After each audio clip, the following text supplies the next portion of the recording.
অনেকেই আছে যারা কিনা আইএলটিএসে 7 ব্যান্ড বা তার চেয়ে বেশি ব্যান্ড আশা করে থাকেন।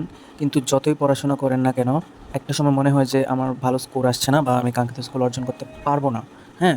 তো আজকে আমি বলব যে এই একটা ভুল যেটা কিনা অলমোস্ট 90% স্টুডেন্টই করে থাকে এবং এই ভুলটার জন্যই তাদের কাঙ্ক্ষিত স্কোরগুলো আসে না। আমরা অনেকেই মনে করি যে শুধু ভোকাবুলারি মুখস্থ করলে অথবা গ্রামার স্ট্রং থাকলেই আইএলটিএস ভালো করা সম্ভব। কিন্তু এটা আসলে সম্পূর্ণ ভুল ধারণা ভাই। আইএলটিএসের মেইন জিনিস হচ্ছে এক্সাম স্ট্র্যাটেজি, হ্যাঁ? যেটা না জানলে কিনা আইএলটিএসে ভালো স্কোর করা কখনোই সম্ভব না।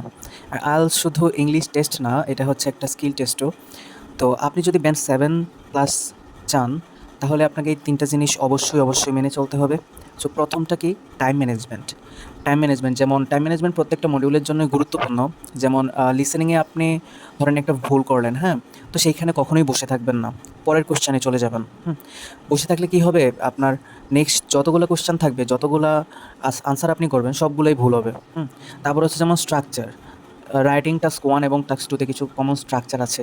যেমন রাইটিং টাস্ক 2 তে যেগুলো সবসময় ইউজ হয়, ইন্ট্রোডাকশন, বডি 1, দেন বডি প্যারাগ্রাফ 2, দেন হচ্ছে কনক্লুশন। তো এই নিয়মগুলো আপনি ফলো করবেন। আচ্ছা, এখন আসি প্র্যাকটিস উইথ রিয়েল কোয়েশ্চেনস।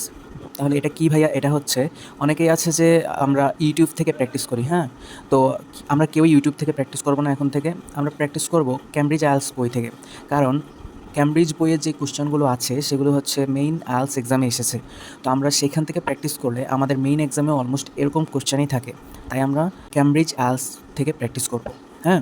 আর আপনি যদি এই ৩ টা জিনিস মেনে চলতে পারেন তাহলে আশা করছি ব্যান্ড 7 প্লাস পাওয়া আপনার জন্য সহজ হবে।